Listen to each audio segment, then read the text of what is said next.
Comienza una nueva edición de Historias de Piel, con los temas y enfoques que querías escuchar, porque hay cosas que no se pueden dejar de sentir. Es una presentación de Androclínica, líderes en salud sexual masculina. Androclínica, para vivir en plenitud el milagro de la vida. Y Séptimo Cielo, 10 años cumpliendo tus fantasías. septimocielo.com.uy.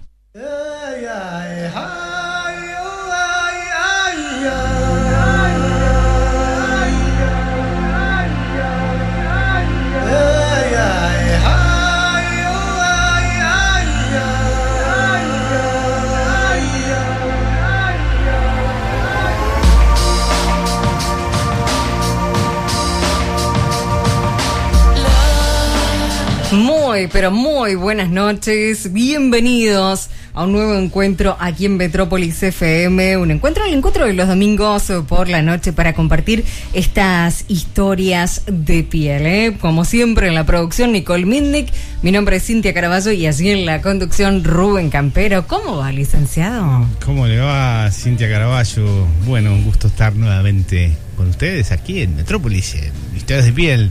Hoy con un temazo. Vamos a decirlo así, temazo, sí, porque sobre todo lo más importante es lo que tratamos del tema, más allá del problema en sí, o en cualquier situación, cualquier problema que tenemos. La cosa es cómo lo enfrentamos, cómo nos paramos frente a ese problema, cómo lo tomamos, qué tanto dejamos que nos afecte, cómo justamente, cómo enfrentamos. ¿Cómo enfrentamos? Más bien, cómo enfrentamos y cómo manejamos las que a veces hay pequeñas diferencias sutiles, no tan sutiles, entre enfrentar o manejar y entre decirnos la palabra dificultad o problema en relación al tema de lo sexual. Fíjate que esta cuestión de enfrentar, que es una cosa bien importante, cuando uno tiene una dificultad en la vida, cualquiera sea, también en el plano sexual, la importancia de encarar. Las personas dicen, che, hay que encarar, y es verdad, tenemos que encarar y la cara está adelante. Por tanto, que si la cara está adelante, tenemos que enfrentar. Parece que tenemos que darle de frente a la vida respecto a estas cuestiones y no darle la espalda en un sentido de negarlas, de no quererlas ver, de negarlas, justamente, sí, de no mirarlas. Pero a veces también cuando uno dice o una dice enfrentar un problema, suena que a veces una cosa tipo colina, algo como difícil de llevar adelante, un problema. En cambio, cuando de alguna manera uno dice, bueno, che, uno tiene dificultades en la vida, ¿no? Siempre tiene dificultades en todos los terrenos, y siempre trata de encontrar estrategias para solucionar o manejar, mejor dicho, también para solucionar esas dificultades que se enfrentan en la vida. Pues bien, con lo sexual eso también sucede, ¿no? Muchas veces esta idea muy anquilosada que tenemos que lo sexual es exclusivamente algo instintivo y que como instintivo debería ser sabio y que como sabio debería simplemente llevarnos naturalmente por ciertos caminos y nuestro cuerpo casi que tendría que hablar solo, no sucede. Lamento informarles que nuestra especie, la especie humana, el Homo sapiens, bueno, y yo me acuerdo bien toda la cadena de homínidos, en realidad con la bipedestación, el desarrollo del cerebro anterior, desarrollo cultura, desarrollo pensamiento, reflexión sobre sí mismo y demás, y por tanto, al haber hecho eso, también evolucionó según la teoría darwiniana, pero al tomar conciencia sobre nosotros mismos y sobre nuestras acciones, nuestros deseos y demás, además de crear cultura, también creamos las inhibiciones. También empezamos a mirarnos, empezamos a dudar de nosotros mismos, desarrollamos cuestiones más obsesivas, empezamos a dudar, empezamos a decir, che, podré, si me pasó una vez, me volverá a pasar. Entonces ahí nos empezamos a armar unos entreverijos. Dejamos que funcione mucho la cabeza. Y bueno, sí, la cabeza nos viene bárbaro para muchas cosas, pero como nos viene tan bárbaro para algunas, muchas veces nos viene muy mal para otras. Entonces, gente, hoy lo que le queremos proponer aquí en Historias de Piel, que vamos a tener invitados, gente de Androclínica, para poder conversar específicamente sobre las dificultades sexuales, particularmente que enfrentan los varones, pero en general vamos a estar hablando sobre cómo manejamos las dificultades sexuales. Y vamos a intentar ponerle una onda positiva, no la colina, no esta idea de tengo un problema. Fíjate, voy a hacer simplemente una diferencia, que esto vamos a profundizar mucho en cómo planteamos los problemas o las dificultades. Ya que estaba ahora pensando en Androclínica, una cosa es que una persona diga, un hombre, por ejemplo, diga, yo, por ejemplo, tengo dificultades para mantener la rigidez del pene durante la erección. Y otra cosa que te diga que te está refiriendo a lo mismo es: no rindo como hombre en la cama.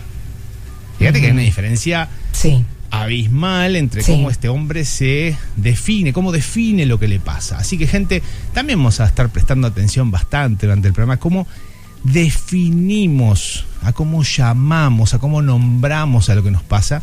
Porque miren que nombrar es crear, y por tanto al nombrar también creamos y a veces fabricamos problemas o aumentamos problemas que quizá podamos manejar de maneras distintas, de acuerdo también a cómo lo formulamos. Sí, puede decirse, bueno, no sirvo, soy un impotente, soy impotente. Cómo, ¿no? Cómo la diferencia que hay ante tener, bueno, algo que puede tener una dificultad, un tratamiento, una dificultad, claro, simplemente. O directamente una disfunción, que ya vamos a hablar de la diferencia entre dificultad y una disfunción establecida, que ya requiere, bueno, atención clínica además.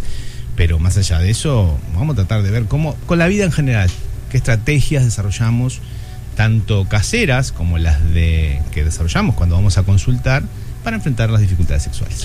Te invitamos a que te comuniques con nosotros, ¿eh? Sabes que podés hacerlo por mensaje de texto al 1049, que también podés comunicarte a través de nuestro WhatsApp 0959 0149.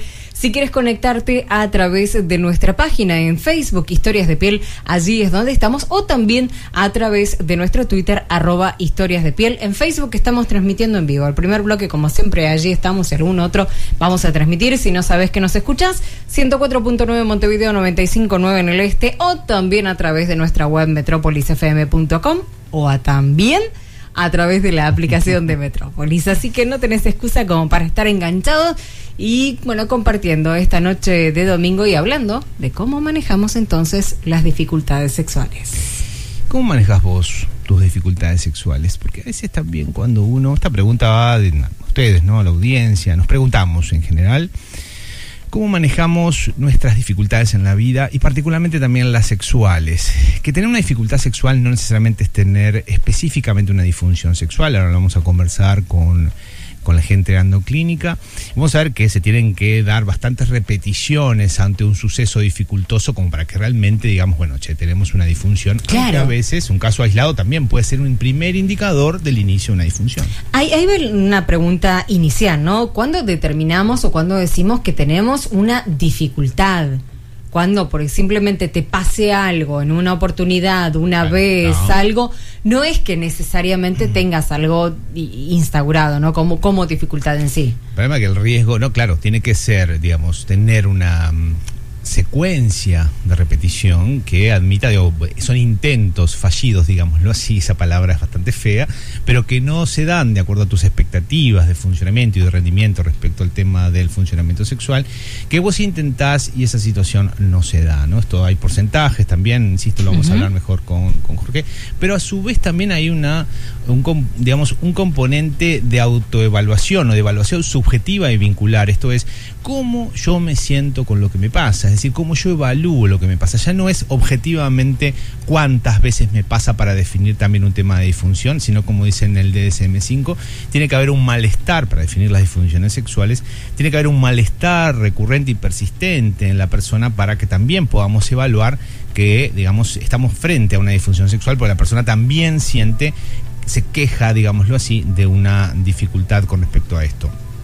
Puede ser que simplemente sea un signo y que la persona no se queje, y que aún así, por ejemplo, pueda ser una disfunción sexual que tenga en gran medida un componente orgánico, y por ahí la persona capaz que está, en otra situación subjetiva o psicológica, y aún así también sí está atravesando una disfunción. Tenemos que descartar también que las disfunciones no sean necesariamente causadas por factores farmacológicos, por ejemplo, por consumo de fármacos y demás.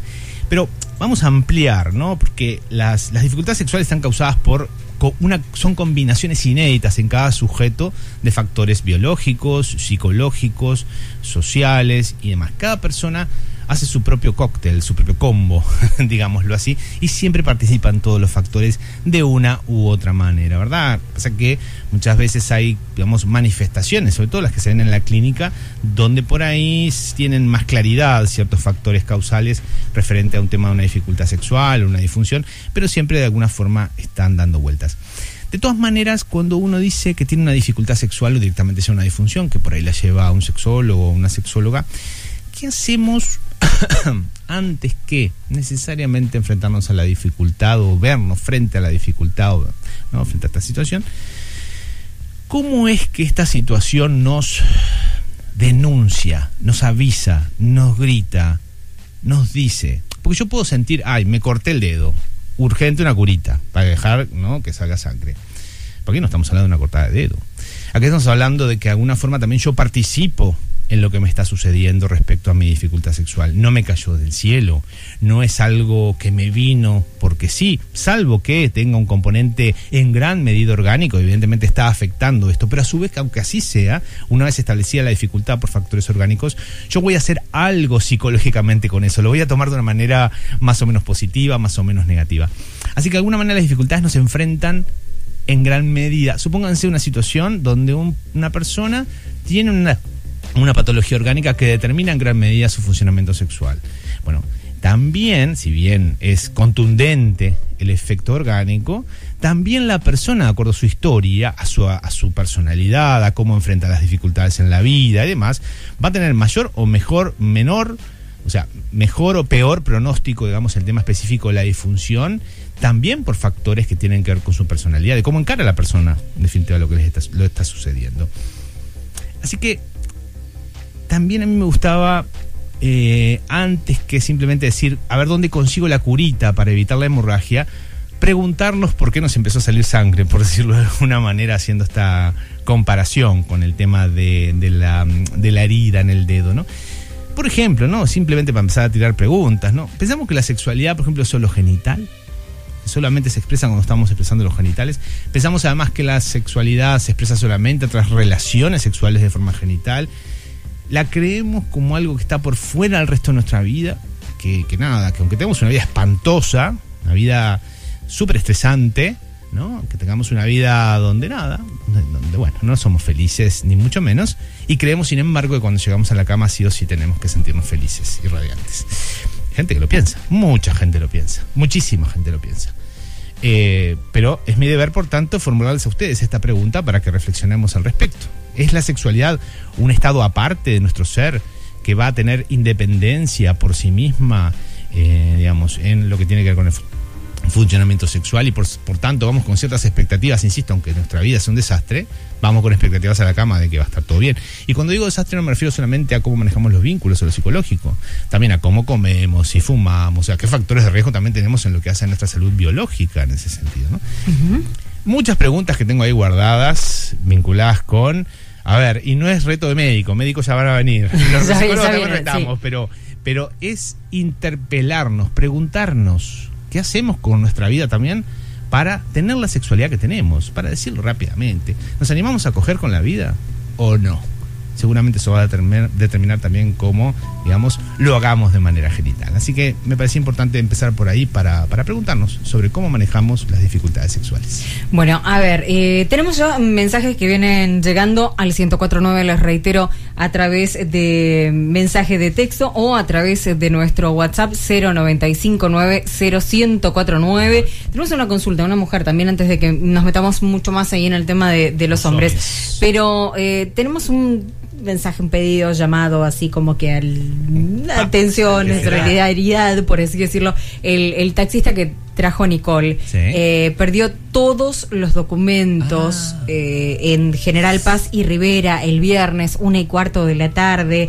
Si alguien los encontró, dejó un número, vamos a ponerlo en nuestra fanpage, así por ahí lo pueden tener, pero bueno, es 094-496-7883, es a nombre de Wilson Damián Pereira Alcará. Bueno, si alguien los encuentra, conéctenos ahí a través de la página, están todos los datos. Él lo estará escuchando, le mandamos saludos, pero él escucha historias de piel. Mira qué bueno, saludos y buena suerte. Si alguien encuentra los documentos de Wilson, bueno, ahí pónganse en contacto a través de nuestra página, que van a estar los detalles en la página. Los llamados, ¿sí?, a la solidaridad, que tenemos algunos pendientes también para hacer en algún otro momento, con los bichitos y demás, la causa de los animales no humanos, hogar, también es un tema que vamos a tratar en algún momento. En algún momento, sí los tenemos, porque también forman parte, ¿no? de todo lo que nos pasa, lo estabas hablando, ¿no? De cómo no podemos desligar nuestra vida, en el caso, lo sexual, de todo lo que nos pasa, ¿no? Entonces, bueno, son cosas que nos pasan, son nuestras historias de piel. Pausa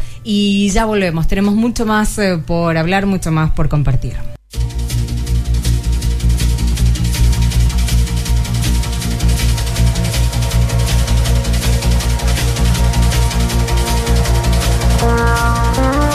Seguimos con estas historias de piel en Metrópolis FM. Estamos saludando a la gente que nos sigue a través de Facebook, por ahí. Bueno, los saludamos desde New Jersey, por ejemplo. Algunos que están en Parque del Plata. Bueno, gracias a todos los que están enganchados con estas historias de piel. Te dije, Rubén, que teníamos mensaje. Pensé que era solo... mirá, que ya empezamos. No, tenemos. Gisela, ¿cómo están? Pregunta. Sí.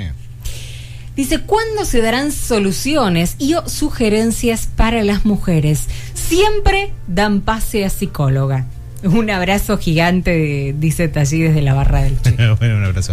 Bueno, justo un psicólogo te va a responder, ¿viste? Es como que... Sí, siempre dan soluciones, claro, pero me da la sensación como se refiere a la consulta ginecológica. Claro, ¿no? ¿Será ante cualquier dificultad? Parece. De pronto... Mirá, y yo creo que en principio un buen profesional en el campo de la medicina, en este caso la ginecología, que entienda que, bueno, que por ahí él no puede resolver o ella no puede resolver la consulta desde el punto de vista ginecológico, me parece muy adecuado y profesional que dé un pase a un psicólogo o una psicóloga. El tema es que, claro, nuestro gremio de alguna forma depende de la escuela, porque hay escuelas muy distintas, trabajamos muy distintos, depende de la formación que tengamos y la escuela que dirijamos, ciertas corrientes, la idea es que vas a un espacio a pensar y vas a un espacio a revisarte, vas a un espacio a interpelarte, y no son sencillos en ese sentido los tratamientos, ¿no? En una época la cual de alguna manera digamos, los discursos que circulan tienen mucho más que ver con que las soluciones tienen que venir como rápida y mágicamente, en una época muy farmacologizada también, no solo por la cantidad de medicamentos específicamente, sino por la lógica en la cual, digamos, enfrentamos las dificultades. Esto la publicidad ya en los años 90 o fines de los 80 ya lo empezaba a transmitir respecto a y las películas en general es desde hacerlo rápido y sin esfuerzo, ¿no? Yo que sé, bajar de peso rápido y sin esfuerzo, o sea, esa era la idea. Entonces, claro, hemos tratado de construir desde el punto de vista psicológico, los profesionales en general, soluciones medianamente más solubles, rápidas y demás, pero hay ciertos límites, porque la salud no es meramente un acto mercantil en el cual se provee un servicio y el otro simplemente lo compra y lo adquiere. Requiere, por lo menos en los planteamientos que hace la OMS, requiere, digamos, una cierta participación más activa del otro lado, en el sentido que es una co-construcción entre profesional y paciente, o el sistema cual se esté trabajando, donde, bueno, sí, se requiere, mira, la palabra paciente también es complicada, pero bueno, no nos vamos a meter en tanto. Sí, deberían haber más soluciones a nivel sexual, más propuestas a nivel sexual para las mujeres, creo yo, eso sí. Sí, eso sí, faltan, creo, muchas, y hablar más abiertamente del tema para cuando se enfrentan dificultades sexuales. Y, a ver, ¿por qué nos pone mal? Porque parecería por allí, por esto de decir, bueno, tenés un pase al psicólogo. Es como que, bueno, cuando tenés siempre... Perdón, muy justo, sos psicólogo, sí. Claro, y es como que nos están tratando de locos, entonces soy yo que me creo todos estos conflictos o historias en mi cabeza, y es algo que todos creamos, todo lo que nos pasa en nuestras cabezas también, ¿no? En cierta manera. Sí. No, obviamente, creo que eso ya cambió bastante, el tema de esto antes sí era un estigma, ¿no? Que te mandaran a un psicólogo o una psicóloga. Hoy creo que ha cambiado bastante, se ha popularizado mucho más. Pero, insisto, tiene mucho que ver con esto también, donde es un tipo de tratamiento en el cual, bueno, depende, insisto, de la línea, hay otros que no, en donde vos tenés que participar mucho más activamente de tu curación, digámoslo así, ¿no? Pero bueno, estas cuestiones se van a dar. Pero, para que vean ustedes, más allá de las soluciones, yo quería quedarme un poquito más también con las preguntas que tenía para formularles a ustedes, antes que enfrentarnos, o una manera también de poder generar herramientas cuando enfrentamos una dificultad sexual. Y son preguntas, no son soluciones. No tengo, un poco jugando con lo que vos planteabas, con la oyente que hace esta pregunta, en este momento no tengo una píldora mágica para decirte, mira, tómatela y esto va rápidamente a solucionarte lo que te está pasando. No, te estoy, con lo que de alguna manera voy a preguntar ahora, la idea es que la pregunta también dispare cosas. Recién hablábamos, ¿no? Si pensamos que lo sexual es solamente genital, si pensamos que la sexualidad es algo, nuestras relaciones sexuales son una actividad independiente, separada, aparte, que nada tiene que ver con el resto de nuestra vida, ni cómo llevamos adelante nuestra vida, si creemos que las relaciones sexuales son meramente un coito, si siempre creemos que el coito tiene que estar presente, no importa si es vaginal, no importa si es anal, si tenemos secuencias para las relaciones sexuales, porque empezamos, yo qué sé, por besos, abrazos, mimos, sexo oral, coito, bla, bla, bla, si creemos que el orgasmo es una etapa obligatoria de las relaciones sexuales, más preguntas van surgiendo, ¿no? ¿Erotizás tu vida a nivel cotidiano? Y esto quiere decir no es que te andes masturbando por ahí o simplemente estés teniendo todo el tiempo fantasías sexuales, sino con erotizar me estoy refiriendo a un sentido mucho más amplio. ¿Cuánta alegría vos dejas venir a tu vida? Entonces, vamos a escuchar un pequeño audio vinculado con esto de erotizar nuestra vida.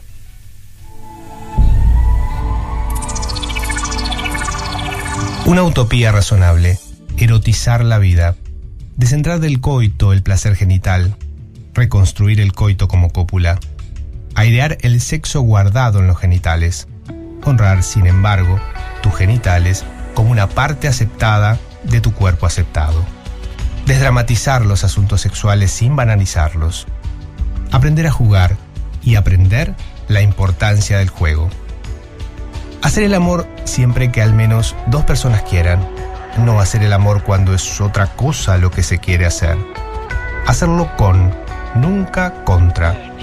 Separar el sexo de la procreación, pero también de la machada y la resignación, de la agresividad, la competencia o la compensación de agravios. Saber técnicas sexuales, pero haberlas olvidado como se olvidan los libros que se aprenden bien. No hacer de la masturbación un sucedáneo del intercambio, y no hacer del intercambio un sucedáneo de la masturbación. Dinamitar la edad, el tiempo usurpado por el patriarca.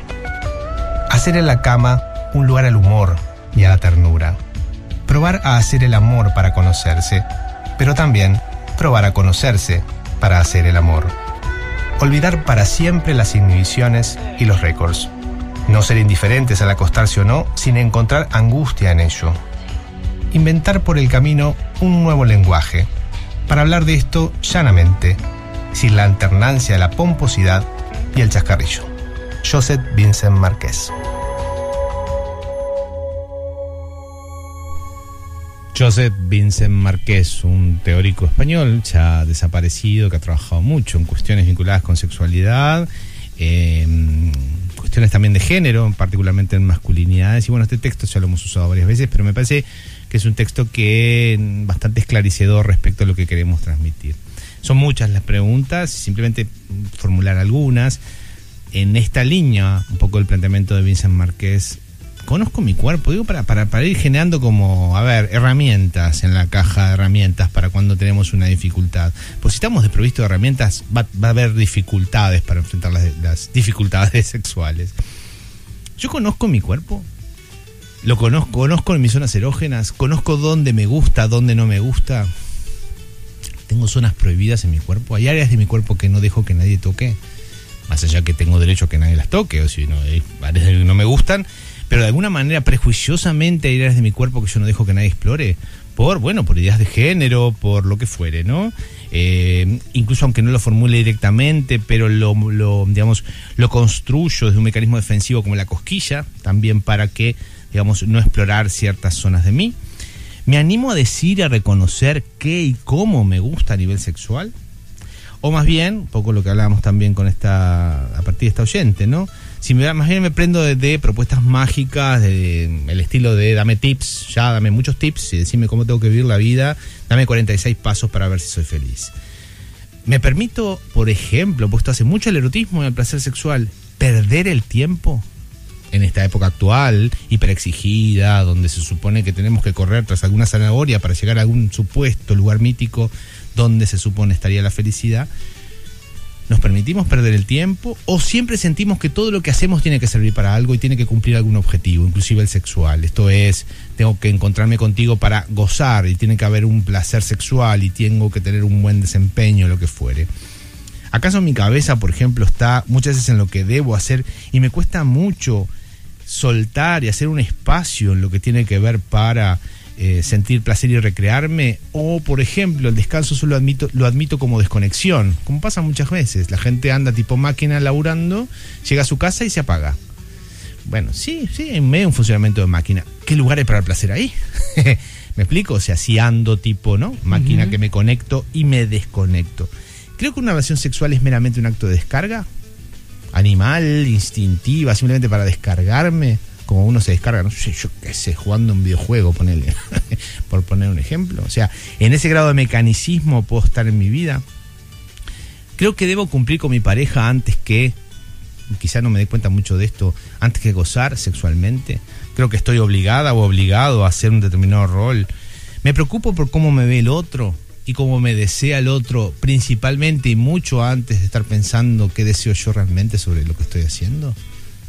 ¿Me pasa esto? Si me pasa esto, seguramente campo fértil, gente, para las dificultades sexuales, entre muchas otras cosas. O por ejemplo, me siento más cómodo, más cómoda, o incómodo o incómoda en la intimidad con alguien, y capaz que por esa incomodidad en la intimidad con alguien, como me refiero no por pareja, sino con alguien incluso que recién conoces, pero te quedas en silencio solo, sola con esa persona, y por tanto si esas situaciones te dan un poquito como de cosita, preferís más bien irte, y eso te baja la ansiedad, situaciones express, rápidas, anónimas, porque supuestamente ahí no hay intimidad, no conoces al otro, ni sabes el nombre del otro, entonces ahí funciona sexualmente. Pero cuando estás a solas con alguien, mirándote a los ojos, tete a tete, ahí te viene el miedito.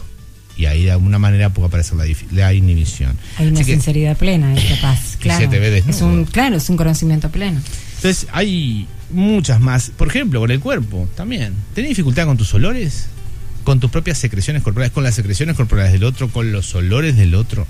Sos asquerosito o asquerosita, como se dice muchas veces, que está todo bien, esto tiene que ver más bien con estilos, pero ¿no será esto también una barrera represiva que hace que en definitiva yo no me entregue mucho más a esto que está sucediendo?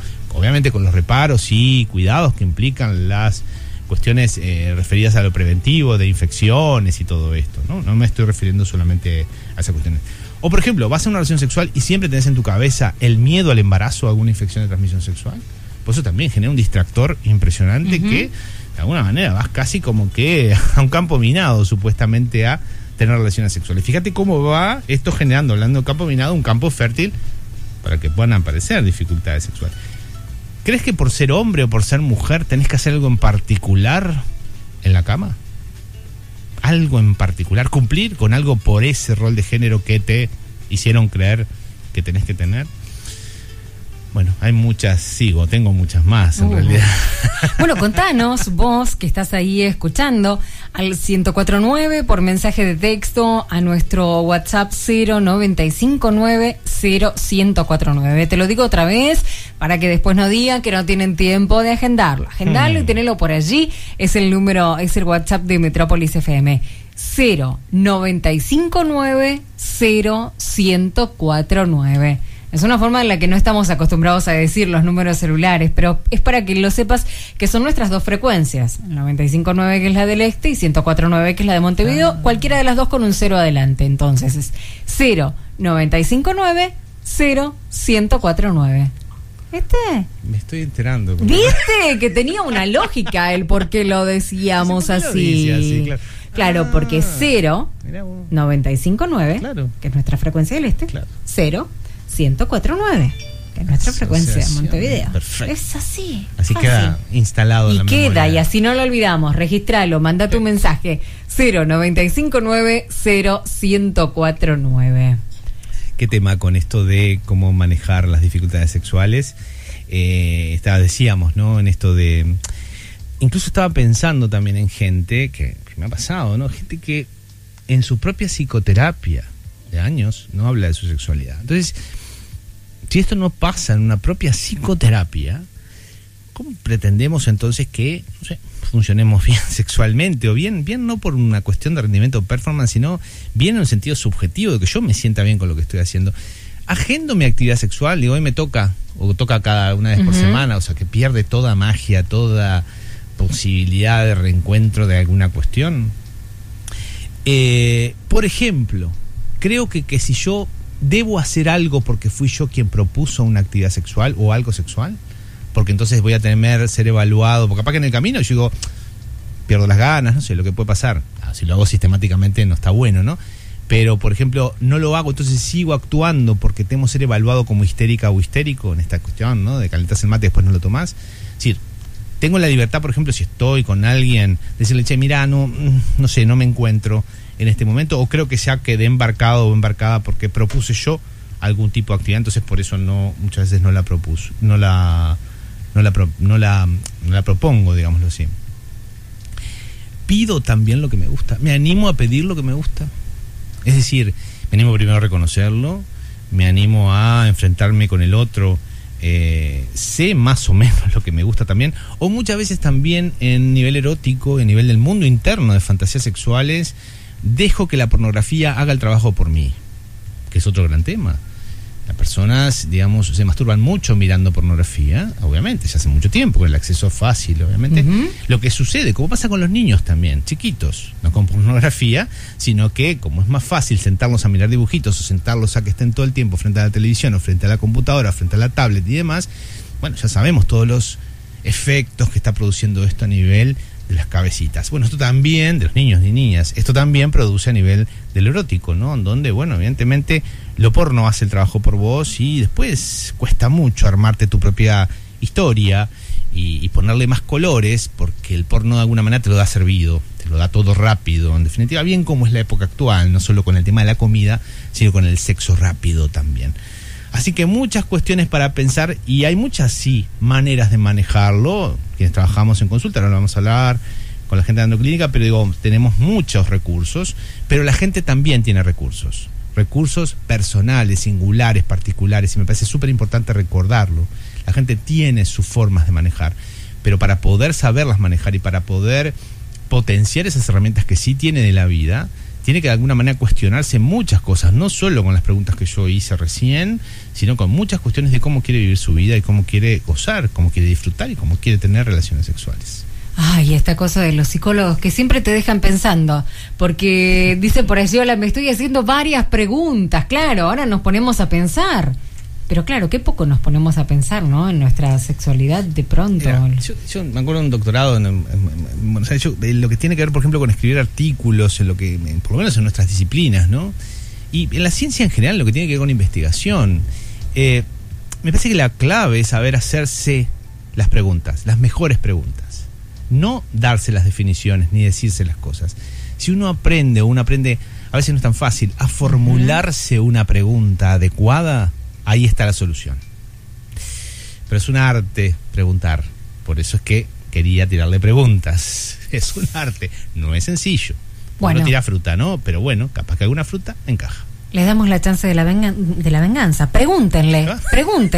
Viene con refuerzos ahora en el próximo bloque. Sí, no lo vamos a tener solo, Rubén. Me asusta la acertijo. Así que ataquen tranquilos. Manden mensaje al 1049, manden mensaje a nuestro WhatsApp 095901049. Nos vamos a una pausa y ya volvemos.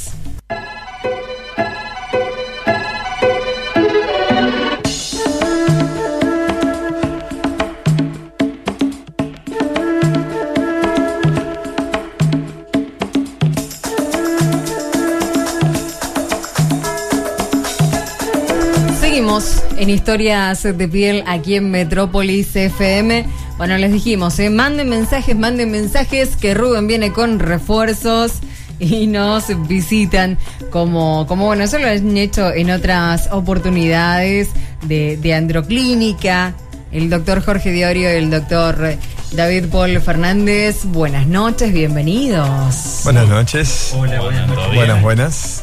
Bueno, así que ya somos 3 entonces. Ya son 3. Pueden entonces preguntar tranquilos. Buen trío. Sí, ¿no? Bueno. Claro que sí. Obviamente. Y bueno, como siempre, ¿no? En estas cuestiones relacionadas con el trabajo nuestro, que tiene que ver con esta sexualidad, bendita sexualidad de este occidente, de esta cultura rioplatense también, por cierto. En general, por ahí, para empezar a pelotear, a ver qué surge, ¿no? ¿Cuáles son en general las dificultades que ustedes encuentran, trabajando con hombres particularmente, cuando la clínica principalmente se dedica, encuentran más en la población nuestra, ¿no? Muchas veces la casuística que manejan, creo que ya lo hemos hablado en otros programas, ¿no? La casuística que manejamos, se renueva, como dice mi claro, y debe ser así. La casuística generalmente no es la misma la que manejamos los equipos médicos, por decirlo de alguna manera, que la que manejan los equipos psicológicos, ¿verdad? Generalmente los equipos que están constituidos principalmente por psicólogos siempre dicen que el primer motivo de consulta en sexualidad masculina es la eyaculación precoz. Y los equipos multidisciplinarios decimos que es la disfunción eréctil, y los números son muy diferentes, ¿no? No es que estemos hablando de que uno diga 38% y el otro 42%. Nosotros el primer motivo de consulta en andrología es en los equipos médicos, es la disfunción eréctil, los problemas de erección, aproximadamente un 67% de las consultas. En segundo lugar, la disfunción eréctil más eyaculación precoz, y en tercer lugar, la eyaculación precoz. Y yo siempre digo que que los propios pacientes ya depuran a dónde ir a consultar, porque un paciente, por ejemplo, de 62 años, diabético, con una disfunción eréctil que él la vincula a cuando le aparece la diabetes, o cuando el médico le cambia el enalapril por el atenolol, o cuando le operan del corazón, o ni que hablar el paciente que después que le operan de un cáncer de próstata y que estaba totalmente normal hasta el día que le dan de alta del punto de vista urológico y se encuentra con una impotencia total, ese paciente no va a consultar a un psicólogo. Ese paciente generalmente consulta un servicio, digamos, un servicio médico multidisciplinario. Y bueno, a nivel de casuística, digamos, internacional, la misma casuística que debes manejar tú, ¿verdad? La disfunción eréctil es, sin lugar a dudas, superior en los grupos, en los grupos después de los equipos, principalmente de las investigaciones pioneras del equipo de Massachusetts, en la década del 90, con el 52% de la población masculina mayor a 40 años portadora de disfunción eréctil, y la eyaculación precoz. Las estadísticas varían un poco en la prevalencia entre las estadísticas más benévolas, digamos, con el 36-37%, a las estadísticas que hablan de que andarían por el orden del 40% de la población general. Porque también nosotros, obviamente, en un equipo en una clínica como Androclínica, obviamente que manejamos exclusivamente disfunciones sexuales, no podemos hablar de estadística general, pero digamos, a nivel mundial la disfunción eréctil está presente en el 52% de los hombres mayores de 40 años. El estudio que hizo el doctor Gastón Buero y Teresa Herrera y asociados en la década del 90, justamente como preparatorio, ¿verdad?, al advenimiento del Viagra, cuando estaba por empezar a venderse el Viagra en el país, les había dado 22%, pero él amplió digamos, el grupo en el cual estudió la disfunción eréctil, lo hizo diferente porque él partió a partir de los 20 años. Claro. O sea que los resultados no son extrapolables en Uruguay, porque el doctor Gastón Buero y Teresa Herrera hicieron un estudio en hombres mayores de 20 años, de 20 a 70, les dio un 22% de disfunción eréctil, y a nivel mundial la mayoría de los estudios se habían hecho a partir de los 40, de 40 a 70 años, y les daba 52%. Los números son muy importantes. Sí, claro, sí, ya lo creo. Viste, Cintia, lo que hablábamos hoy, ¿no? Que vos me preguntabas, yo lo sobrevolé, y capaz que estaba bueno ahora también traerlo con ustedes para repensarlo. ¿Cuándo es que digamos, pasamos de una dificultad, uno dice dificultad, es inespecífico, dificultad, yo sé qué quiere decir dificultad, a una disfunción sexual, o sea, estabas mencionando, ¿no?, el tema de las cuestiones con la erección y las cuestiones.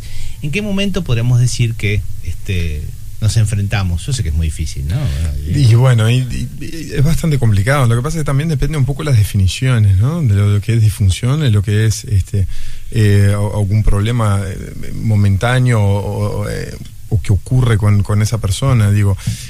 Pero lo que tratamos siempre de ver es un tema de evolución. O sea, el tema es muy importante, la parte evolutiva. O sea, si termina siendo un problema permanente, persistente, uno interpreta como que sí, es una disfunción sexual. Ahora, evidentemente, un paciente que consulta por un problema que tuvo, por ejemplo, de erección hace una semana y fue su única vez que ocurrió aislada, y está todo bien ahora, o sea, eso no es una disfunción sexual, evidentemente. O sea, todo tiene un tema de evolutiva de la parte de su problema o de su causa, ¿verdad? Sí. Entonces hay que manejar un poco eso con cuidado, digo, pero signos o síntomas que uno pueda destacar es bastante difícil porque depende individualmente de cada uno y cada cosa presenta. Pero de todas maneras, evidente, en caso de duda uno siempre tiene que buscar una cierta ayuda para justamente, porque con lo que nosotros estamos hablando y que ya hemos hablado en otros programas, de que la poca información o la mala información termina incidiendo mucho en todo esto, ¿verdad? Sí, entonces claro. Uno como que queda siempre, bueno, pero tengo, no tengo, pasa, no pasa, y bueno, para sacarse bien las dudas uno se tiene que informar de forma adecuada. Sí, lo traía justamente porque es, digamos, un punto de angustia, ¿no? Esta cuestión de que alguien me diga si tengo algo, ¿no? O sea, le dé forma. Pero a su vez también, y lo recuerdo que siempre lo decías vos, Jorge, que a veces episodios individuales, desde un punto de vista tanto psicológico como incluso biológico, pueden ser, digamos, avisos. Episodios puntuales. No, pero incluso también avisadores. Claro, sin duda. Una lamparita amarilla que se prende el tablero. ¿Sabes cuál es el hecho, creo que el hecho central acá? Fíjate que nos estuvo visitando en Carnaval mi maestro, digamos, la persona que me enseñó cuando fui a formar parte de un grupo de investigación científica que se había formado en San Pablo, y en una de esas conversaciones de sobremesa, que obviamente los médicos quizás tenemos es el defecto de que terminamos hablando de cosas médicas. Él dice, pasa las mejores pasa con los psicólogos. Y qué lindo es nuestra temática, es divino. Qué lindo. Debe ser interesante esa sobremesa. Cuando escuchan en las mesas contigo. No, pero esto fue. Generalmente los restaurantes quedan en silencio. Escuchá vos, escuchá, dale. Esto fue una duda científica, ¿verdad? Él, por ejemplo, en un momento me dice, sí, Jorge, porque, por ejemplo, fíjate, un hombre que tiene un episodio puntual de una disfunción eréctil, que en una noche le falla la erección, ese hombre no es un impotente. Yo le dije, sí, no es un impotente, pero esa noche tuvo un episodio de impotencia o disfunción eréctil, como quiera llamarle. Lo que el punto central, ¿cuál es? Como le quieramos llamar, fue un episodio de impotencia, fue un episodio de disfunción eréctil. Lo que no debe alarmarse y quizás ni precisa que consulte. Ese es el punto central. Y muchas veces, muchas veces lo que estamos hablando, pero la definición, fíjate dónde se nos hace más difícil la definición. Un mail de este fin de semana. Doctor, tengo alguna duda respecto a mi eyaculación. En realidad ni siquiera sé si soy eyaculador precoz y quería marcar una consulta. Fíjate, es clarísima la duda. ¿Cómo sabe el paciente? ¿Cuál es el punto? ¿Sabes cuál es el punto? Lo que siempre decimos, el punto es, si estás teniendo un problema con tu sexualidad, que se está dando de manera más o menos reiterada, que te está generando un conflicto, y aquí entra la parte tuya, un conflicto a nivel de la parte emocional, que te está generando una preocupación, ni que hablar, la palabra clave, una angustia por esto, consulta. Haya sido una vez, porque capaz que fue una vez sola que tuviste un episodio como el que discutíamos con mi ex jefe, con mi mentor, con mi maestro, mi mestre, como le digo cuando nos reunimos, de disfunción eréctil. A ti capaz que te está angustiando y capaz que lo único que precisás es la palabra que podía ser hasta de un amigo, ¿verdad? O escuchando este programa que te diga, mira, quédate tranquilo, sos un tipo sano, haces una vida bastante arreglada, tuviste simplemente un episodio que capaz que no estabas con todas las luces tú y tu pareja, capaz que ese día habías fumado un poco de más, habías tomado un poco de más, pero capaz que es el pie para empezar a conversar. ¿Cuándo fue la última vez que te hiciste un chequeo? Claro, sí, pues sí.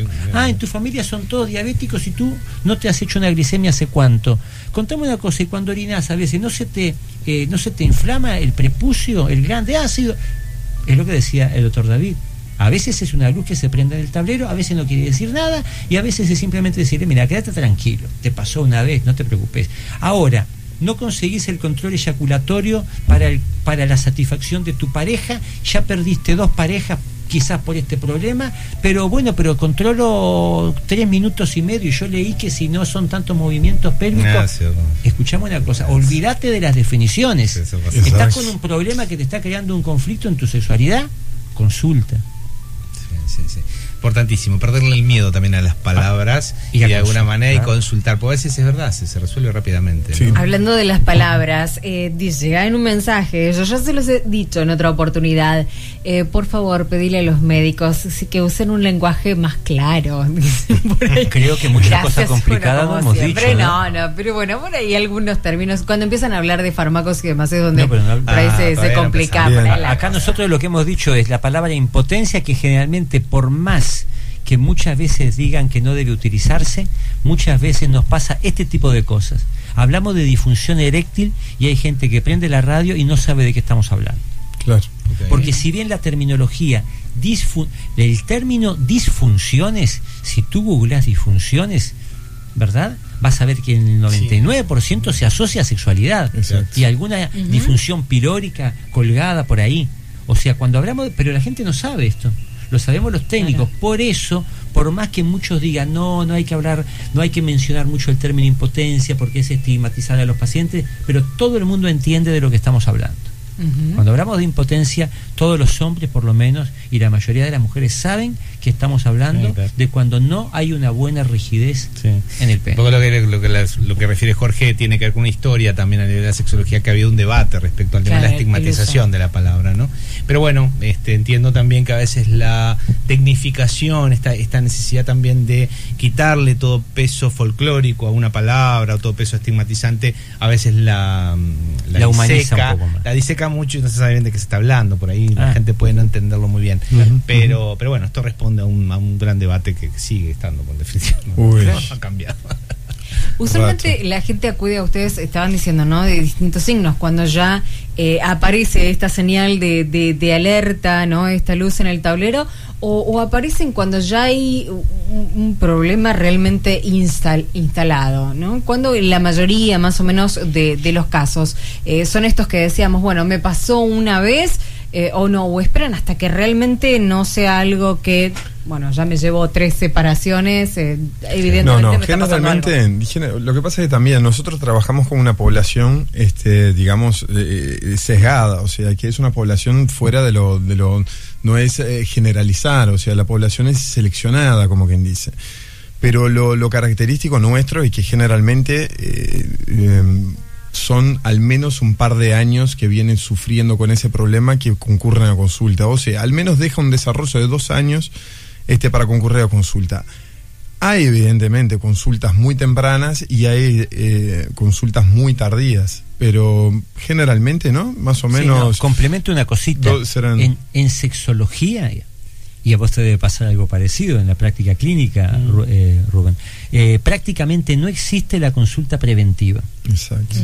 Claro. Yo diría que son contados con los dedos de una mano las veces en la historia mía que ha llegado un paciente a decir, en realidad creo que estoy bien, o sí, pero es verdad, Rubén, creo que estoy bien, pero quería simplemente hacer... Me acordaría de 2, pero de 2 te estoy hablando desde 1989 que me dedico a esto. ¿Está? Prácticamente no existe. Si tú me decís, bueno, cuando viene un paciente así, ¿cómo lo encarás? Y bueno, dice directamente con el interrogatorio y lo que es la batería de estudios de lo que es el análisis de los factores de riesgo, principalmente vasculares. Lo que dije recién, hablando de un caso hipotético. Bueno, está perfecto. Un chequeo, ¿cada cuánto te haces un chequeo? Histórico familiar, ¿verdad? Familiares directos con históricos de factores de riesgo vascular, ni que hablar si el paciente tiene dudas sobre la parte hormonal y tenemos que aprovechar a hacer un examen de sangre, se aprovecha y se ve la parte hormonal. Sí, eso es muy importante lo que estás diciendo, Jorge, respecto al tema de las consultas preventivas, porque ahí ya es un tirón de oreja también a la otra gran área de la sexología, que es la educación sexual. Una área en la cual yo pertenezco mucho y la tendencia o el estilo de trabajo en educación sexual no apunta mucho a lo que tiene que ver con el tema específico del funcionamiento genital. O sea, no hay como un encare o una visión también de que las personas tienen actividad genital. O sea, lo hay, pero está volcado como a emergentes que parecen sociales, mucho más obviamente, sí, son importantes, pero esto que vos planteabas queda como muy restringido a los ámbitos clínicos y la gente sigue pensando que lo clínico exclusivamente es cuando ya tenés algo roto, claro, ¿no? O sea, que ahí es donde vas a ir. O sea, claro, lo que pasa es que viene con el problema, primaria, viene, ¿no?, a solucionar un problema, no vienen por las dudas. Claro, pero es un debe que tiene la educación. Sin duda, en primer nivel de atención me parece que sí es un debe y claro, pero acá se agrava un poquito con algo de lo que decía David. El promedio de tiempo que la gente demora en consultar por aquello de que para el hombre portador de una disfunción sexual, primero no es que se anime a consultar, sino primero admitir que tiene un problema. Exacto. Ya le lleva un tiempo. Segundo, decidirse a consultar. Tercero, ¿a quién consulta? Ahí seguramente consulta al médico de cabecera, un amigo, al urólogo que ya le tiene confianza, y cuando ve que esa persona generalmente no le resuelve el problema, se toma su tiempo otra vez. Es verdad. Y ahí está por lo menos un año y en promedio 2. Tal cual. Y donde involucra educación, cultura. Incluso psicoterapias también, con colegas que no tienen formación en el tema y no pueden resolverlo, no lo toman en cuenta o no surge directamente. No, dentro de esa decisión de consultar, o sea, involucra eso, lo que es la educación sexual, machismo, cultura, o sea, todo eso que se hace un gran rollo y termina retrasando la consulta, evidentemente. Sí, qué bueno que haya surgido este tema, pues es un tema duro, difícil, ¿no? Que la gente en definitiva tiene que ver con un derecho que es el derecho a la salud, y también está restringido en ese sentido, ¿no? Porque no, el derecho a una sexualidad plena. Exactamente, derecho a una sexualidad plena y también a consultar, porque están los servicios, pero llegar a ellos no es tan sencillo como decir, estoy aquí. Exacto. No, todo lo que dijo Jorge es un proceso larguísimo. Sí, son varios escalones. Qué tema. Caballeros, vamos a una pausa. Dale. Enseguida volvemos. Hay consultas que están llegando al 1049 por mensaje de texto o a nuestro WhatsApp 0959-0149.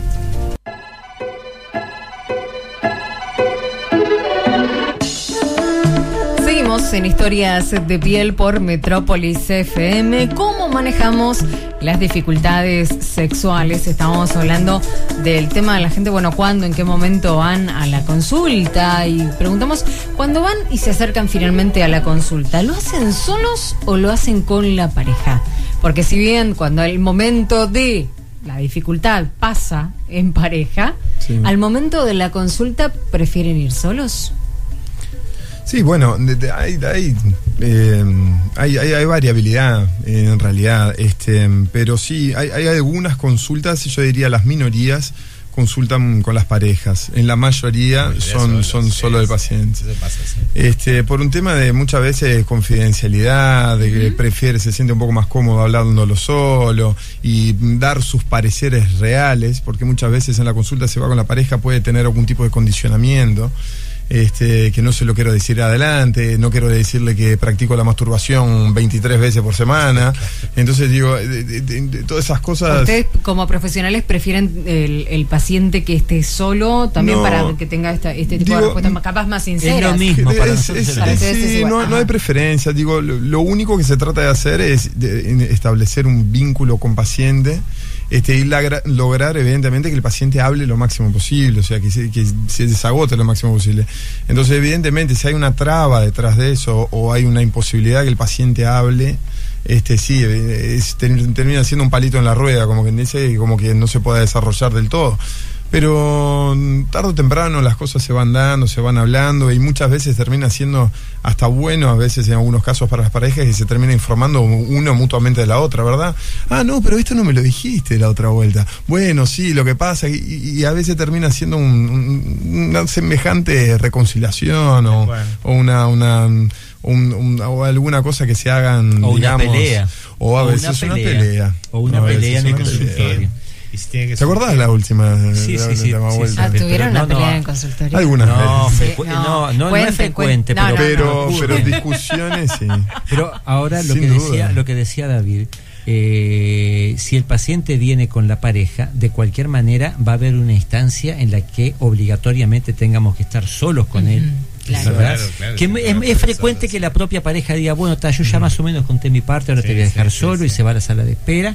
O en una instancia nosotros es evidente que tenemos que decirle, fulano, ahora que estamos solos, ¿es lo mismo que hablamos ayer o que hablamos hace un rato?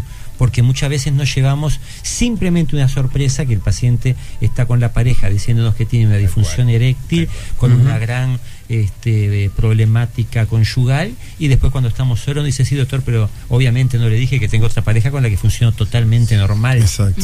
Entonces fíjate que ahí nos cambia diametralmente el encare. Exacto. Uno podía hacer un encare de estudiarlo, ver si tenemos algo orgánico, ¿verdad? Si hay un problema vascular, neurológico, hormonal, con una batería de estudios que necesitamos hacer, hacer, y en la otra simplemente el problema va a partir, la solución va a partir más que nada probablemente para reforzar un poco la erección y que tenga unas consultas de terapia sexual. Eso digo, como especialistas lo tenemos que despistar obligatoriamente. ¿Y les ha pasado que de pronto vaya alguna pareja de algún paciente a preguntarles, bueno, ¿y yo qué puedo hacer? Sí, pero ahí tenemos un problema de conflicto de intereses. Nosotros no podemos dar ningún tipo de información absolutamente a nadie que no sea un juez o un paciente. Ajá. O sea, cuando el paciente es mayor de edad, ¿verdad? Y ese paciente viene, si por ejemplo viene con la pareja es otra cosa. Si viene con la pareja, nosotros después a solas le preguntamos al paciente hasta dónde tenemos, digamos, la prerrogativa de dar información de lo que estamos haciendo, estudiando o tratando a su pareja. Y si llama una pareja, ¿verdad? Que esto lamentablemente ha pasado y son situaciones complejas de manejar, pero el personal nuestro está muy capacitado porque son muchísimos años que trabajan con nosotros. Si llama una pareja y dice, doctor, yo soy la persona A, la pareja de la persona B que está haciendo un tratamiento con ustedes y yo quería saber cómo lo puedo ayudar, o quería saber qué está haciendo, o le encontré una receta de ustedes o lo que fuera, las recepcionistas lamentablemente tienen la obligación de decirle que no pueden dar ningún tipo de información porque el sigilo es absoluto y ni siquiera pueden decirle si esa persona es paciente de la clínica. Que si la persona insiste, se le pasará la información al cuerpo médico y el cuerpo médico tiene la obligación de ponerse en contacto con esa persona si en realidad es paciente para informarle que hay alguien hablando. Yo les explico cuando se ha dado estas situaciones, les digo, es como si estuviéramos hablando a nivel jurídico y el abogado de la otra parte llama al cliente de una de las partes interesadas a decir, mirá que tenemos un problemita, pero no le digas nada a tu abogado, pero a ver si lo podemos arreglar de tal o cual manera. Puede configurar una falta ética muy seria. Nosotros jamás podemos dar ningún tipo de... Por más que se tenga la mejor de las intenciones, de querer ayudar, de querer... Es un problema ético. Es un problema ético en relación con la confidencialidad extrema. ¿Verdad? Nosotros no podemos dar ningún tipo de información a nadie sin la autorización del paciente y a nadie que no sea el propio paciente o que nunca pasó, pero puede ocurrir, así nos enseña la facultad, o a un juez. ¿Verdad? Salvo cuando es en el, que tiene derecho a levantar el secreto. Salvo cuando es en el contexto de una pericia, que es una función que no es muy conocida, pero que cuando actuamos como peritos en el contexto de la especialidad, obviamente ahí reportamos al juez que es el que pide la pericia. Es súper importante el tema. No, decía que era súper importante que lo dijeras también, porque eso también, digamos, ayuda a la gente a consultar también. Sin duda. La gente tiene, obviamente, los aspectos más paranoides de las personas, o sea, pero deben ser respetados. Se disparan cuando uno va a consultar. No solo a consultar por consultar, sino también a consultar por temas sexuales, ¿no? En una cultura que todavía tiene tanto oscurantismo respecto al tema, ¿no? Es una consulta especial, ¿no? Es siempre el paciente, o sea, en la consulta sexológica es lindo ver el paciente un antes y un después. O sea, la evolutiva que tiene el paciente durante la consulta, que viene completamente a la defensiva, y si uno le logra entrar, es divino verlo al final, que ya son compinches. O sea, es bárbaro, ¿no? Es muy gratificante. Pero bueno, evidentemente, siempre uno entra con la cola entre las piernas, ¿no? Están pocas instancias también para poder que la gente hable abiertamente también de todo esto, ¿no? Y bueno, la consulta, por suerte que está, ¿no? Pero estaría bueno que hubieran más como espacio en la gente hablar como tranquilamente, como que esto es normal. Claro, lógico. Pero será frecuente. Claro, nosotros también tenemos que intentar a veces, como tú decías, que a veces el paciente viene perseguido, nosotros tenemos que respetar extremadamente un sigilo médico, que en realidad debería ser igual en toda la práctica médica, porque si el paciente consulta por hemorroides, ¿verdad?, o por un problema sexual, a nadie le importa decir, pero ese fulano que yo vi, que vecino mío, ¿por qué consultó? No corresponde, nunca, ¿verdad? Pero una cosa es que guardemos estrictamente la reserva médica, ¿verdad?, como algo que lo tenemos intrínseco desde que empezamos en esto hace mucho tiempo, pero otra cosa también es que a veces tenemos que administrar lo que es la obstinación que tiene el paciente, pero ¿cómo? Y tengo que venir, y si me puede ver alguien, porque mire, yo soy una persona muy conocida en 33, ¿nos ha pasado? Que obviamente una persona pública, a veces hasta tenemos instancias especiales para atenderlo, ¿verdad? Cuando la clínica cerró, por decirlo de alguna manera, pero digamos, una persona que trabaja en Cerro Largo, que viene una vez por año a Montevideo y que tiene miedo, pero ¿qué dirá? Y si llego a encontrar, porque justo en la esquina, si llega, hay una parada de escuchar, también decirle, mire, tiene que entender que esto usted lo tiene que tomar como algo natural. Hacemos lo imposible para que no haya un montón de gente en la sala de espera. De hecho, la sala de espera ni la precisaríamos, porque en la sala de espera generalmente los pacientes prácticamente no paran. El paciente llega a la recepción, de la recepción automáticamente entra en un consultorio. La sala de espera generalmente es para los visitadores médicos, los acompañantes, ¿verdad? Usamos poquísimo la sala de espera. Tenemos una extrema obsesión nosotros por esa reserva, pero cuando en el paciente vemos que se enfermiza, no la podemos tampoco alimentar, ¿no? Lo tenemos que asesorar y que entienda que tiene un problema de salud, que no lo debe encarar de esa manera, porque si lo encara de esa manera, probablemente ese tipo de encare sea algo que está interfiriendo en su sexualidad. Seguramente. Sí. Les pregunto, ¿le han llegado casos en los que han tomado medidas caseras para tratar de resolver algún tipo de dificultad antes de consultar con ustedes? Caseras. Que los pacientes busquen soluciones caseras para tratar de solucionar algún tipo de dificultad. Y brujerías, también. Todo. No. Que ellos hayan buscado. Bien, perdón. Está bien. No, claro, yo decía que... Antes de llegar a la consulta con ustedes, sin duda. Han tomado, buscando soluciones caseras. Sí, claro, de todo. De todo.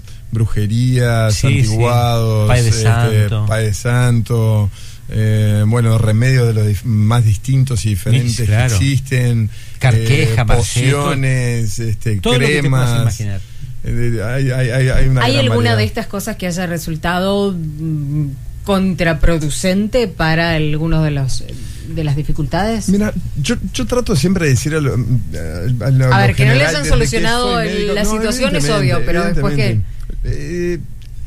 digo, todo lo que pasa es que uno maneja la parte científica y lo que aclaro en primer lugar, siempre yo me recibí de médico, o sea, lo que sé manejar la parte científica médica pura, exclusiva. No tengo el manejo de los antiguados, de las diferentes tipos de pociones que puedan llegar a tomar. Entonces siempre el paciente viene con la duda diciendo, ¿esto me va a hacer bien? Y la verdad es difícil contestar, porque, o sea, de la parte sexual yo estoy seguro que no, pero evidentemente que la parte sexual no es que no vaya a hacer mal, no le va a hacer absolutamente nada, pero sí por la otra parte, por la parte de la salud general, le puede llegar a provocar un daño, como ya se han hecho públicos diferentes casos, que de personas que han fallecido, por ejemplo, por insuficiencias hepáticas o insuficiencias renales, producidas por algún tipo de algo, de líquido, de lo que sea que haya tomado, y que hayan causado algún tipo de problema. En realidad uno no tiene el manejo sobre lo que pueden llegar a estar tomando, lo que pueden estar haciendo. Como diferentes tipos de ejercicios también que uno puede navegar hoy en internet y puede encontrar ejercicios de todo, el alargamiento del pene, el aumento de tamaño, entonces digo, eso puede causar lesiones en el cuerpo cavernoso, le puede causar muchos problemas a futuro por una maniobra banal que él puede haberlo leído y que eso le pueda causar un gran problema, digo. Pero es muy variado lo que hace la gente, pero por lo general no son cosas científicamente comprobadas. Siempre dejo la puerta entreabierta, evidentemente, porque desde todo surge a base de investigación y ni todo lo que surge hoy es evidentemente una prueba científica que vaya a marchar, todo es hecho a base de investigación y estudio. Ahora, hasta demostrado de lo contrario, yo prefiero tomar un paso atrás y decir, mirá, la verdad que no lo manejo, y no sabría decirte si te va a hacer un mal mayor o no. Eso por el lado, digamos, de todo lo que forma parte de las técnicas y prácticas de las llamadas etnomedicinas, ¿no? Que forman parte, digamos, lo que toman un conocimiento popular, de tradición oral y demás que está en todas las culturas. Y bueno, también hay debate con respecto a la efectividad de muchas de estas endomedicinas. Digo porque tengo mi corazoncito antropológico que, bueno, hemos trabajado mucho en endomedicina. No, pero el tema también vinculado con las soluciones caseras es la gente, ¿qué hace la gente? Por ejemplo, viste, con las dificultades del control eyaculatorio, todo, la gente usa cosas, trata de hacer cosas. Por ejemplo, ¿con qué se encuentran ustedes que los varones típicamente hacen? Digo, para el control eyaculatorio, evidente, tratan muchas veces de desfocalizar su atención en el acto sexual, por ejemplo, ¿verdad? ¿No? Claro. Por ejemplo, hay hombres muy jóvenes piensan en desgracias al momento de tener la relación sexual y no se concentran en el momento que están teniendo, justamente para pensar, no puedo pensar en esto porque si se me va demasiado la cabeza, si me excito demasiado, me voy demasiado rápido. Entonces pienso en muertes de parientes, desastres que aéreos. No deben, y que claro, que no lo deben hacer, evidentemente. No, perdón, una cosita de una llama. A veces esas estrategias, cuando son muy jóvenes les funcionan, y después pierden la elección. ¿A qué precio? Te desinhibe te inhibe tanto, claro. Evidente. Claro. Y bueno, hay diferentes técnicas que a veces son un poco individuales de cada individuo, que dice, bueno, esto a mí me funciona. Pacientes que, por ejemplo, se han transformado en alcohólicos por el efecto del alcohol sobre la eyaculación. Entonces el paciente, yo antes me tomo media botella de whisky y voy a tener relaciones porque me controlo mejor. Bueno, pero pasado 10 años tomando media botella de whisky para cada relación sexual que va a tener, es un gran problema futuro. Entonces digo, llega un pupurrí, un variado importante, de cosas, de técnicas diferentes que lo van haciendo. Digo, uno trata después de enderezar un poco ese camino y ir corrigiendo ciertas cosas, ¿verdad? Pero que incluso lo maravilloso, ¿no? Entonces, tal cual, por eso lo planteábamos también con Cintia, porque es maravilloso ver en la gente la inventiva que tiene. Claro. Las soluciones que buscan, ¿no? Sí. Y cómo de alguna forma también, aunque es realmente la técnica, pues es una técnica que usa, por más casera que sea, no le funcione, aún así le persiste, la sigue usando. Claro. Pero si no te sirve. Bueno, es el desespero también de encontrar una solución, ¿no? O sea, el tipo de decir, no, esto no puede ser que no me funcione. Si acá dice que marcha con el 99% de los hombres, ¿cómo a mí me va a caer el 1%? Claro. Lo que pasa es que sexualidad, justamente, la información que hay, uno termina cayendo en esas probabilísticas y uno termina siendo la minoría, porque evidentemente hay un marketineo y una venta por detrás de todo eso. Sí. Entonces, bueno, entrá en tal site, pagás no sé qué o comprás no sé cuánto y haces esto y haces lo otro y comprás el video del no sé qué. Entonces digo, evidentemente la sexualidad vende mucho y hay mucha gente que quiere dinero y no tiene ningún tipo de ética o escrúpulos. Entonces, evidente, uno lo que pasa es que lucran con el desespero de los demás. Sí, claramente. Entonces, el tipo no puede ser que no funcione. Y pensaba también en la soledad de estos hombres, porque estos hombres toman estas decisiones, manejan estas soluciones caseras, soluciones entre comillas, o consultan a todo esto compran esto en un registro de mucha soledad, porque no hablan con nadie. No. Y en una situación nueva que por internet las agencias de regulación, por ejemplo, a los que estamos establecidos, nos controlan continuamente en un montón de aspectos, ¿verdad? Pero en internet no existe control. Claro. Entonces, a nuestro país todavía ciertas cosas no pasan la frontera, ¿verdad? Porque son investigadas por aduanas, se abren los paquetes. Pero digamos, en países más grandes como Brasil, que tiene un mercado interno impresionante, o Estados Unidos inclusive, te venden y te mandan por internet cualquier cosa, cualquier porquería, cualquier teóricamente un medicamento fabuloso a base de cosas naturales y que lo que tiene adentro puede ser una mezcla de cualquier tipo de medicamentos o drogas fuera de todo tipo de contralor de las agencias gubernamentales. Daría para hacer un programa, lo que pasa es que no tiene mucho sentido. Pero es que suerte que surgió. Pero ¿sabes dónde pueden los que les interesa buscarlo? En la página web nuestra tenemos muchos de estos capítulos. Por ejemplo, sobre los desastres que la gente puede llegar a hacer para aumentar el tamaño del pene, hemos visto cosas realmente dantescas. Terrible. Y a veces le decimos a algún paciente, fulano, ¿dónde lo pusiste? ¿Qué hiciste con el pene? Porque a veces viene un paciente y en el examen físico tú te das cuenta si el pene está negro, ¿verdad? Y voluptuoso, deformado. ¿Qué hiciste? No, doctor, yo hago unos ejercicios de Sharing, pero son naturales. ¿Qué es natural para ti? exprimirlo como quien exprime la teta de una vaca. Claro, lo que pasa es que la gente que tiene un cierto desespero, si tú le decís, mira, podés exprimirlo apretando hasta punto 3 durante 2 segundos y él ve que el pene no crece, lo va a apretar hasta punto 4 durante 5 segundos. Y si lo podías hacer una vez por día y ve que el pene no crece, lo va a hacer 2. Y si ve que mismo así no crece, lo va a hacer 4. Y cuando llega a la consulta tiene una fibrosis peniana irreversible, a punto de partida que él hizo algo que pensaba que era natural. Exacto. O inyectarse o hacerse picar el pene con abejas o con arañas, evade un poco a lo que es el objetivo del programa de hoy. Claro, pero ahí está, pero en la página web tenemos. La mía, no me la veo. En la página web tenemos todo un sector formal de la página, y después en la parte superior dice blog. En el blog los temas están tocados de manera más coloquial, pero hay, por ejemplo, temas sobre la historia de todo lo que es la parte sexológica y la parte andrológica, temas del uso de anabólicos, ¿verdad? Sí, claro. De lo que hacen los chicos en los gimnasios, utilizando medicamentos hormonales que nosotros, por ejemplo, utilizamos en un paciente que lo estudiamos previamente porque tenía realmente un problema hormonal, le estudiamos la próstata y vemos que la próstata está apta a recibir una terapia hormonal, y nosotros le decimos, bueno, tú podés usar esta ampolla una vez cada 15 días, máximo 3 meses, o sea 6, y ellos usan una por día de ese que nosotros usamos acá, pero traen de contrabando otro de Brasil y lo usan 2 veces por semana, y consiguen de contrabando otro de Argentina y lo usan una vez por mes, pero además usan tamoxifeno para que no le crecen los pechos, porque el profesor de gimnasia le dijo que era para proteger el hígado. Entonces terminan haciendo unas mezclas,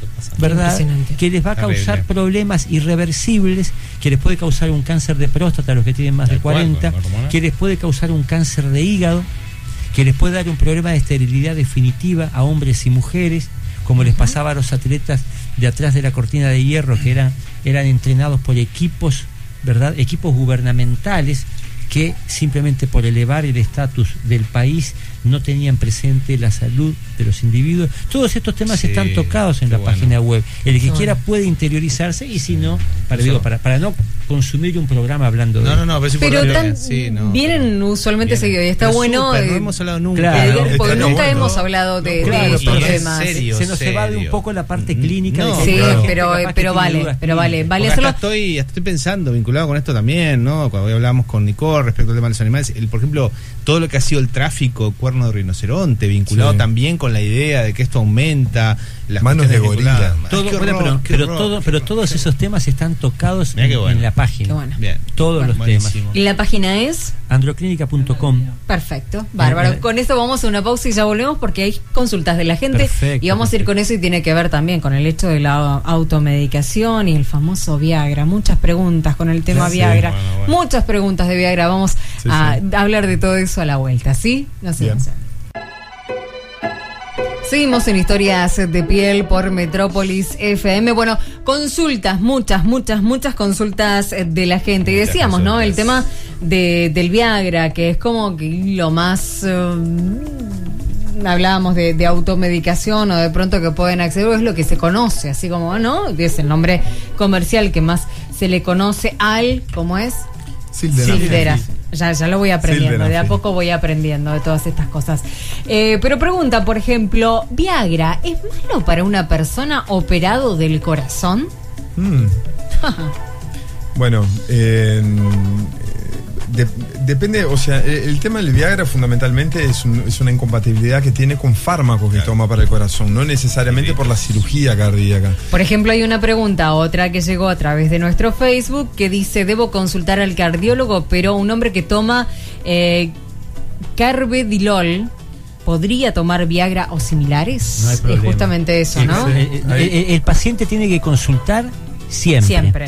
O sea, el hecho de que el paciente vaya a la farmacia y se automedique con Viagra, que se automedique con una hormona, que se automedique con lo que sea, está mal, ¿verdad? El Viagra es un medicamento para la disfunción eréctil que debe ser recetado por un médico a un paciente con una disfunción eréctil, porque el problema principal del Viagra no es que lo tome la gente con un problema para el corazón, que lo tome un paciente que tome carvedilol, que lo tome un paciente que tiene presión alta. El problema del Viagra es que lo tome un paciente que no precisa tomar Viagra y que después, cuando en realidad lo precisaría tomar, por haber abusado de él, se acostumbró al Viagra, y los especialistas tenemos que hacer procedimientos quizás de segunda línea porque este paciente ya no responde al Viagra. Ese es el principal problema del Viagra. Está la contraindicación formal, que es lo que estaba por decir David, que yo lo interrumpí, que es lo que él decía, que es el paciente con problemas del corazón tomando medicamentos a base de nitroglicerina, o pacientes que tienen una situación oftalmológica que se llama retinitis pigmentaria. Esos pacientes tienen contraindicación formal de usar el Viagra porque pueden simplemente morirse o pueden quedar ciegos por haber asociado un medicamento que ellos pensaban totalmente inocuo y no debían haberlo tomado sin ser prescrito por un médico. Pero ¿qué tiene que ver acá la cuestión de disfunción sexual con la visión? Y que es una incompatibilidad. Claro. Está formalmente contraindicado el Viagra o el sildenafil de cualquier marca comercial si el paciente tiene una condición oftalmológica que se llama retinitis pigmentaria. Pero nunca lo pensaría una persona que tiene un problema en la visión, que nunca lo asociaría a una persona. Por eso estoy hablando que tiene que consultar un médico, que no es para que vaya a la farmacia y se automedique. Es importante. Sí. Es que ese efecto, cuando Pfizer hace los estudios de aceptación poblacional, o sea, del estudio para sacar al mercado, digamos, el fármaco, no apareció. Pero después de algunos años de venta a población general, algunos aparecían y se quedaban ciegos, porque se estaban tomando sildenafil. Claro, no, y morir, por ejemplo, cuando Viagra está así, cuando el Pfizer está haciendo los estudios de lo que se llaman de fase 3 o de fase 4, que son en poblaciones controladas, por ejemplo, 1000 personas tomando Viagra y no hubo ningún problema, el día que se larga al mercado, mueren 10, 12 personas, porque una cosa es usarlo en condiciones controladas en 1000 personas, y otra cosa es que al día siguiente de lo que se llama la fase de post-marketing o fase 4, que es cuando sale al mercado, lo compren 100 millones de personas. Entonces, ¿qué pasa? Una situación, si se da en uno de cada 1000 personas, quizás le ocurre cuando está en la experimentación científica, pero si es algo un poco más difícil y que se da en uno de cada 10.000, no sabían hasta que se largó a la venta y murió que era la asociación con la con nitroglicerina, que simplemente es mortal. La asociación sildenafil con nitroglicerina es mortal, sea nitroglicerina en pastillas, sea nitroglicerina en parches, sea nitroglicerina en cualquier presentación. Crema para las hemorroides. Cremas, puede ser. Y lo otro, que es poco manejado, pero que obviamente los andrólogos, los cardiólogos, los oftalmólogos lo manejamos, que es la retinitis pigmentaria. Qué fuerte. Me quería acordar ahora de una película. Que era, alguien tiene que ceder, con Jack Nicholson. Es muy buena, que está muy buena, ¿no? Él va a una emergencia y había tomado Viagra, claro, y le van a pasar un fármaco que él grita. ¿Tomó Viagra? No, yo para nada, no. Claro, mire que le vamos a pasar este fármaco y sí. Y cuando le va a pasar, grita. No, claro, que efectivamente había tomado, porque... Menos mal que sabía. Claro, porque puede pasar esto, ¿no? Entonces, Keanu Reeves era el médico. Keanu Reeves era el médico. Keanu Reeves era el médico. Está linda película, linda película, alguien tiene que ser. Bueno, gracias por la aclaración. Bueno, ¿qué es lo que tiene que hacer entonces una persona que tiene dificultades de erección? Ahí por acá quiero ver uno de los mensajes que dicen, pregunta, ¿cómo hago para mantener la erección durante el acto sexual? Muy bueno el programa. Pregunta. Bueno, sí. Digo, de vuelta caemos. Lo que pasa es que son temas. Es una pregunta muy genérica y abierta, es muy grande. Entonces, digo, no sé quién es la persona que lo está haciendo por detrás. Entonces, es difícil contestar un poco qué es lo que tengo que hacer. Evidentemente, si eso ocurre frecuentemente, hay que buscar ayuda. No hay otra manera. Que busque la consulta. Porque puede ocurrir, ¿qué puede ser que tengo? Y bueno, y hay que justamente ver, estudiar, charlar, y ver qué es lo posible, porque ese paciente, no es paciente todavía, porque ese hombre no mantiene la erección. Puede ser múltiples causas y hay que ver un poquito cuál es la que está afectando, ¿verdad? No es lo mismo que sea una persona joven y sana que le pase muy de vez en cuando, que sea una persona mayor de 40 años con factores de riesgo vascular que le esté pasando muy frecuente. Es lo que antes se decía, no se deben de hacer consultas por teléfono. No, ahora el diagnóstico telefónico es... No, y también pasa, no importa la edad, pero si o más edad también. A nivel psicológico, por ejemplo, las cuestiones más de neurosis, no neurosis obsesivas, pero pensamientos obsesivos o trastornos de personalidad más vinculados con la obsesión, son un campo de tierra fértil, porque te ocurre una vez, empieza la maquinaria, te quema la sexualidad continuamente, o sea, frecuentísimo. Pero y eso es el componente psicológico de todas las disfunciones sexuales orgánicas también. Sí, claro, porque termina derivando en un miedo a la falla. Porque ahí, aunque tengas la causa de base orgánica, evidentemente hay sostenedores que son evidentes psicológicos y vinculares. Dice otro de los mensajes: tengo 56 años y siempre la primera vez con alguien me matan los nervios y a veces se me baja.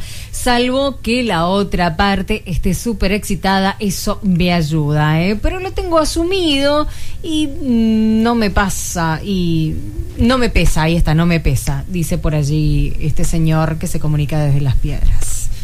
Sí, si no le pesa, ¿verdad? Esto es como aquel que dice, yo tengo un problema de impotencia, pero no me molesta, ¿y qué hago? ¿Consulto? La pregunta es difícil, ¿verdad? Claro. Nadie se muere, el doctor Boero siempre dice, nadie se muere de un problema sexual. Si estamos diciendo que lo primero que tiene que tener un hombre es admitir que tiene el problema, animarse a consultar, si a él, o capaz que se esconde atrás de que esto no me pesa, y bueno, si para él está bien, ¿verdad? Bueno. ¿Quiénes somos nosotros para decirle que tiene que consultar? De alguna manera, también no sabemos la edad. Yo igual pensé, más influenciado por ustedes también, la edad de la persona. A veces pueden haber factores orgánicos. 56. 56. Bueno, pensando en eso, ¿no? Pero si él encuentra más o menos un equilibrio, que no esté denunciando un factor orgánico, porque de vez en cuando no está mal una consulta igual, yo qué sé, siempre, pero digamos, sí. Claro. No, digo, porque todo esto tiene un manejo de aceptación muchas veces, y es un tema también que nosotros veníamos hablando hoy al inicio también, o sea, la dificultad para llegar a la consulta. Entonces digo, no quiero consultar, estoy bien así, y el ser humano es un ser muy adaptativo, se adapta a cualquier cosa. Entonces digo, y muchas veces uno después de la consulta, después que los pacientes pasan por algún tipo de tratamiento, es espectacular ver a los pacientes y dice, doctor, yo no sabía que estaba tan mal. O sea, ¿cómo no vine antes? ¿Cómo no ocurrió? O sea, ¿cómo no me animé? Y uno trata de decir, olvídate. O sea, de lo que es de acá hacia atrás, olvídate, seguí para adelante. O sea, ya está. Ahora, entonces no lamentes por lo que ya pasó. Pero digo, uno puede adaptarse, puede acostumbrarse a lo que no... relativamente no esté bien, pero digo, evidentemente, si hay un problema de base, hay que consultar. Hay que consultar. Bueno, nos queda así como que muy poco tiempo para las consultas. Ahora esto de que empezamos antes nos mueve todos los horarios. Dice, me ha pasado que la diabetes había terminado con mi interés sexual. Cuando fue descubierta la enfermedad y medicada, me volvió el alma al cuerpo, dice por allí otro de los mensajes. El tema de la diabetes, ¿no? Es otro de los factores para las dificultades sexuales. Es característico. La asociación diabetes-impotencia es conocida hace muchísimos años. Yo diría que los principales contingentes de pacientes a las clínicas andrológicas portadores de disfunción eréctil son los fumadores y los diabéticos, dentro obviamente del punto de vista del orgánico. Después los hipertensos, los pacientes que toman diferentes tipos de medicamentos, pero la diabetes y el cigarro son los principales clientes, hablando económicamente, ¿verdad? Claro. Por decirlo de alguna manera, de un servicio andrológico. ¿Y los psicofármacos?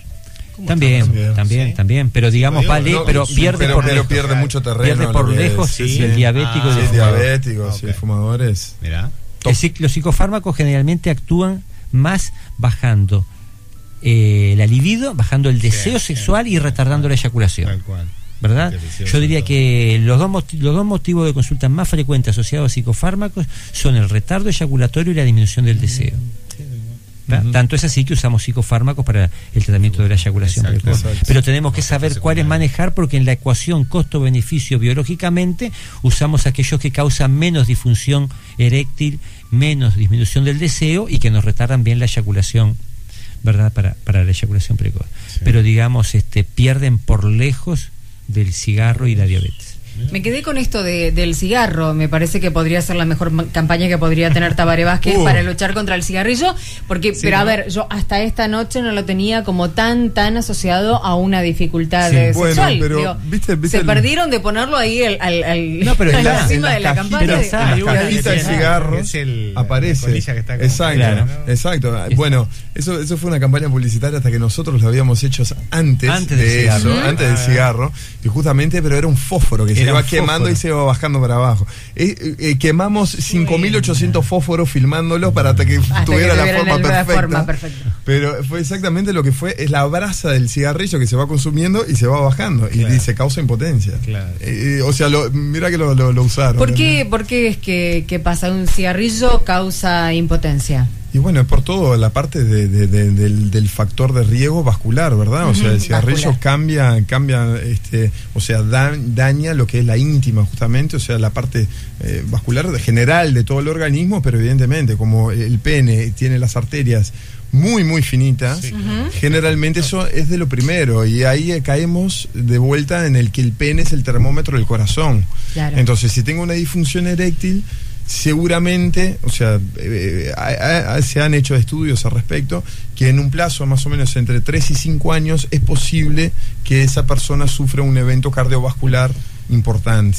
Entonces digo, también, otro llamado de atención, el que tenga un problema, buscar pensando en la incidencia de patología cardíaca en los hombres.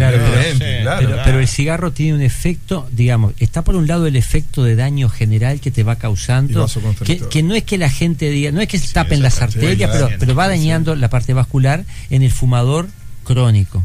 Pero digamos, el fumador ocasional, muchas veces el fumador ocasional dice, no, doctor, no fumo casi nunca, mire, fumo cuando salgo socialmente, pero capaz que cuando salís es cuando salís con tu pareja, y bueno, y ahí hay un efecto inmediato vasoconstrictor, que no te está dañando la arteria, no te la está tapando porque fumes ese día, pero te la contrae como si tú vas a lavar el auto y dejaste el auto parado arriba de la manguera. Es un efecto de vasoconstricción igual que la cocaína. La cocaína es el más potente antídoto de la erección. Una persona totalmente normal, que nunca tuvo un problema de erección, y ese día puntualmente consume cocaína, la cocaína, si bien algunos dicen, bueno, doctor, pero mire, yo veo que me deja mejor y que me refuerza esto, el otro, aquello, puede pasar, ¿verdad? Siempre puede haber gente que juegue al fútbol como Pelé, como Maradona, que son atletas y que no les repercute. La mayoría dice, sí, doctor, cuando era más joven a veces la cocaína no me hacía daño, pero ahora veo el día que consumo cocaína o tengo relaciones sexuales, porque la cocaína tiene un efecto fulminante, inmediato, sobre la erección. Y sé que puede ser que manden mensajes que no es así, que yo está bien, pasado, todavía. Creo que yo le digo, cuando dicen eso es todavía. Esa discusión me acuerdo, sí. Que y la marihuana, que ahora tanto se habla del tema de la marihuana, y es mucho más nociva de lo que la gente piensa, ¿verdad? La marihuana, que lean en la página web Marihuana e Impotencia. Hay varios capítulos. Pero me están dando temas para invitarlos cada 2 por 3, caballeros. La marihuana baja, hablando realmente, baja más el deseo que la erección. El usuario de marihuana suele presentarse en lo que él mismo llama el estado chalán. Estoy desganado, no tengo muchas ganas de hacer las cosas, y en ese contexto de estoy desganado, no tengo muchas ganas de hacer las cosas, entra también las ganas de tener relaciones sexuales. Ay, que se nos va el tiempo. Tengo una consulta más. Tengo un amigo que se está haciendo radio en la próstata y eso puede afectarle a nivel sexual en sus relaciones. Sí, dice, le están dando hormonas, aclaran por allí. No, si tiene un problema prostático, no le pueden estar dando hormonas. Upa. Si está recibiendo radioterapia es porque tiene probablemente cáncer o sospecha o una lesión precancerígena. Le pueden estar dando lo que podemos decir antihormonas. Ajá. O sea, le pueden estar dando bloqueantes de las hormonas, que también, que está en el capítulo próstata y disfunción eréctil en la página web, ¿verdad? Todo el tratamiento del cáncer de próstata causa impotencia. Todo, siempre en el 100% de las situaciones. Cuando el paciente se opera de cáncer de próstata, automáticamente el día que le dan de alta queda impotente, se haya operado por la vía convencional o se haya operado por la robótica o haya vendido la casa y haya ido a Estados Unidos porque el médico le prometió que con la robótica no le va a tocar el nervio, no importa, va a quedar impotente. Esto es importante que los pacientes lo sepan. Si van a tomar una decisión de qué técnica van a usar para su cáncer de próstata, basando esa decisión en la disfunción eréctil, es bueno que consulten un andrólogo, ¿verdad? No que nos consulten a nosotros, pero que consulten a alguien serio, y ese alguien serio seguramente le va a decir, mira, cualquier técnica quirúrgica para el cáncer de próstata vas a quedar impotente, pero después te lo vamos a solucionar. Ajá. Pero después te lo vamos a solucionar. Pero hay solución. Cuando el paciente hace radioterapia para el cáncer de próstata, va a tener la misma impotencia, pero aproximadamente se va a ir instalando en 6 meses. Ajá. Y cuando ese mismo paciente, en vez de radioterapia, hace tratamiento, que la radioterapia puede ser externa o interna, lo que la gente llama las semillitas, que le colocan semillas radioactivas en la próstata. Si en vez de hacer eso el paciente hace quimioterapia para el cáncer de próstata o lo que se llama terapia hormonal, que en realidad son antihormonas, por decirlo de una manera, o sea, es como si fueran hormonas femeninas que bloquearan el funcionamiento, ahí está, antiandrógenos. Cuando es así, generalmente a los 2 meses de empezar empieza un problema de disfunción eréctil, que también nosotros se lo vamos a solucionar. Bien. Perfecto. Muchas gracias por esta visita. Bueno, y nos han dejado muchas inquietudes, sí, ¿no? Como para invitarlos en muchas otras oportunidades. Así que bueno, gracias por venir nuevamente a acompañarnos en estas historias de piel. Tienen todos los detalles de Androclínica en nuestra página de Facebook, así pueden mantener el contacto. Muchísimas gracias, doctores. Gracias. Vamos a una pausa y ya volvemos con el último bloque y nos vamos. De historias de piel. Y nos vamos. Dale.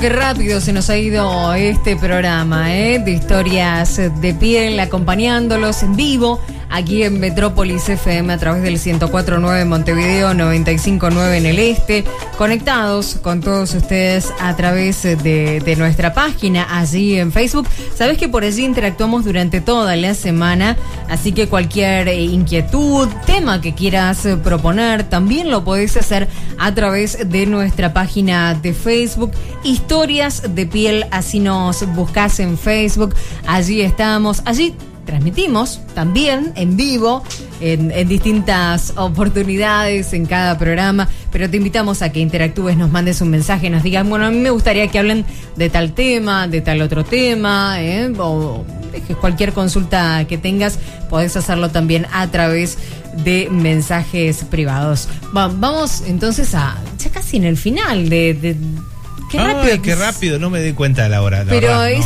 impresionante cómo se nos fue el programa, ¿no? Se me fue la hora, no, la verdad quedé muy concentrado con de verdad. Recién pensé que teníamos, no sé, 20 minutos, pero bueno, no tenemos menos. Sí, últimos 10 minutos. Estábamos con David y con Jorge hablando justamente de cómo manejar las dificultades sexuales y la perspectiva de ellos. Me parece súper interesante y muy complementaria también con todo lo que hablamos aquí en Historias de Piel, y que evidentemente lo interdisciplinario y lo transdisciplinario realmente aporta, digamos, un plus sustancial a poder entender todo esto vinculado con la sexualidad, de cómo manejar las dificultades sexuales en este caso.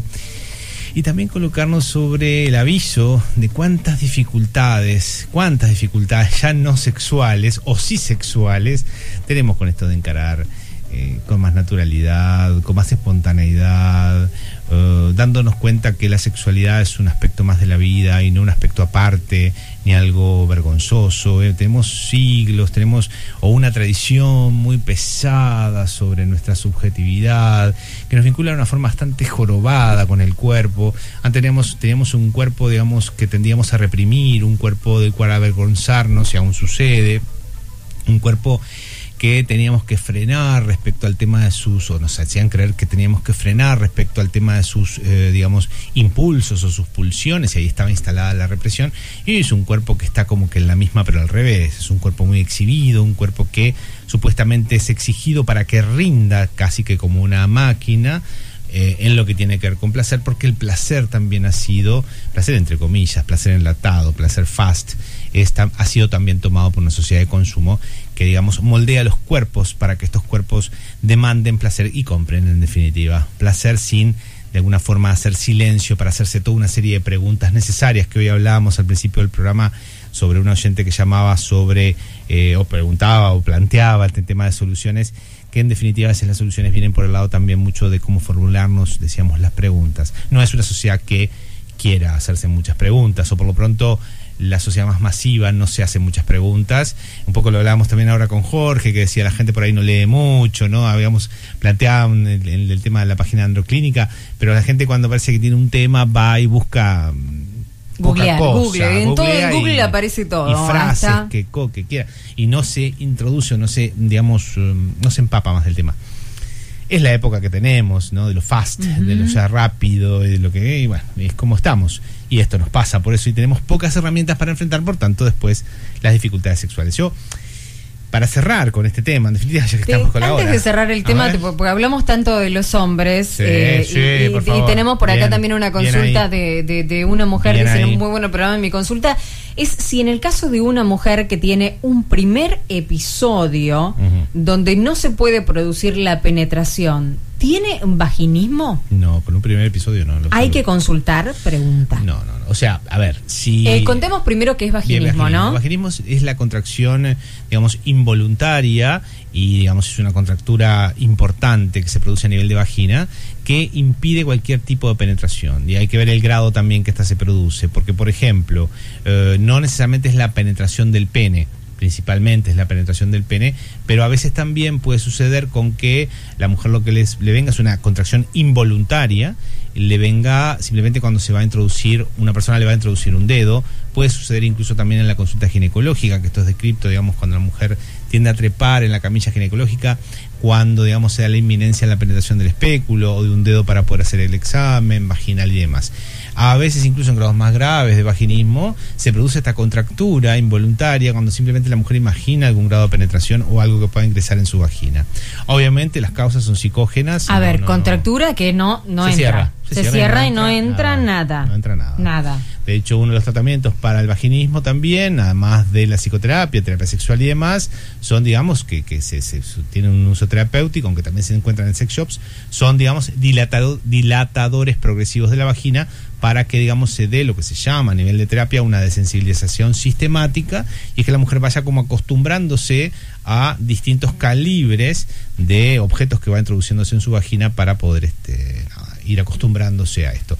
Pero hay que atacar primero olviden esa palabra bélica espantosa. Hay que abordar el tema también de las causas psicológicas. Si fuera vaginismo, entonces la consulta sería a nivel psicológico. Y sí, principalmente los vaginismos vienen por ese lado. Hay que descartar también que un vaginismo no tenga, por ejemplo, asociado también una fobia sexual. A veces hay que ver si ese vaginismo es simplemente una contractura que se da, la mujer cierra, pero no tiene miedo, no le viene angustia. Ahora, si esto también está asociado con angustia, ahí tenemos que hacer un diagnóstico diferencial entre lo que es una fobia sexual y un vaginismo, que no son la misma cosa. Vaginismo incluso puede haber si no metemos en terminología médico-sexológica y psicológica, hay mucha cosa para decir. Lo importante es que un episodio solo, tranquila, no tiene por qué generar absolutamente nada. Me parece que es importante que vos que te puedas relajar, que en todo caso tomes contacto con tu vulva, que te mires, que te inspecciones, recordar a ver si generalmente las mujeres, esto también, en la educación que las mujeres reciben, tienden a, digamos, las vulvas son los genitales externos, no se habla de las vulvas, solamente se habla de las vaginas, por el factor incluso reproductivo que esto tiene, y además colonialista, penetrador, heterosexual, que esto muchas veces tiene, o sea, se concibe el cuerpo de las mujeres exclusivamente como parece que hay un tubo que va a entrar un pene, digo, como decía, me contaron una vez un profesor de biología, dijo que la vagina se definía como aquel órgano que aloja el pene. No, la vagina, hay muchas mujeres que nunca les entró un pene por su vagina. Así que no es un órgano que aloja la vagina, en todo caso tiene muchas otras funciones si es que admitimos esa. Pero digo, hay mucha desconocimiento y mucha cuestión discursiva tendenciosa sobre el hacer que las mujeres por ahí deshabiten su pelvis, deshabiten sus genitales, porque las ponen más alertas o tensas, o les avisan que tienen que gustar a los demás, ser elegibles antes que pensar qué es lo que desean realmente sexualmente. Y sobre esto, hablamos mucho aquí en Historias de Piel. Gente, mecanismos hay muchos. En terapia sexual se trabajan con muchos ejercicios de los que habló Jorge David, tienen que ver con la terapia andrológica y demás. A nivel de terapia sexual en general también hay muchos otros ejercicios que se encuentran también en internet, pero hay que tener mucho recaudo. Lo importante, más allá de las técnicas concretas, es cómo formularnos de la mejor manera las preguntas de qué me está pasando y por qué me está pasando lo que me está pasando y para qué me está pasando lo que me está pasando. Yo sé que es el camino más largo. Los caminos más cortos no siempre son más cortos. A veces, como dicen, lo barato sale caro. Y deberíamos preguntarnos, yo entiendo la época rápida en la cual estamos hoy, pero que queremos las cosas ya, no sé por qué razón, pero bueno, las queremos así. Pero estas cosas a veces requieren una mínima revisión personal de cómo estoy viviendo mi vida en general, porque mi sexualidad no es una prótesis que yo me pongo y me saco. No, todavía no llegamos al momento de la robótica en ese grado, así que está en nosotros. Así que dejamos un tema que nos queda para mucho para decir, se retomará en algún otro momento. Dejamos el tema de cómo manejar las dificultades sexuales y abrimos el aviso. Basta. ¿Cómo decirlo? No, basta, ya está, basta. No lo digas así. No, basta, ya es tiempo de decir basta. Nos tenemos que ir, ya lo sé. Nos tenemos que ir, sí, claro. Pero bueno, hay en tantas otras cuestiones en las que hay que decir basta. Se acabó. Gente, ¿cómo hacerlo? ¿Cuándo decirlo? ¿De qué manera? ¿Me animo? ¿Y en qué áreas? ¿En qué áreas hay que decir basta? Atenta. Saltó Nicole ahí. Gente, la semana que viene, exactamente, el domingo que viene, vamos a estar hablando de cómo decir basta o cuándo decir basta. ¿Cuándo decir basta? En la pareja. Será entonces el próximo domingo. Si querés ir diciendo basta a través de nuestra fanpage, podés hacerlo. Allí seguimos interactuando durante toda la semana. El domingo a las 9, no te olvides, nos volvemos a encontrar con Historias de Piel aquí en Metrópolis FM. Un placer como siempre, ¿eh? Igual. Sí, hasta el próximo domingo. Chao. Aquí termina otra entrega de Historias de Piel. Nos reencontramos el próximo domingo a las 21:30 horas con más sexualidades en radio, aquí en Metrópolis FM, porque hay cosas que no se pueden dejar de sentir. Conducción, Cintia Caraballo y psicólogo sexólogo Rubén Campero. Producción, Nicole Mitnick. Fue una presentación de Androclínica, líderes en salud sexual masculina. Androclínica, para vivir en plenitud el milagro de la vida. Y Séptimo Cielo, 10 años cumpliendo tus fantasías. Septimocielo.com.uy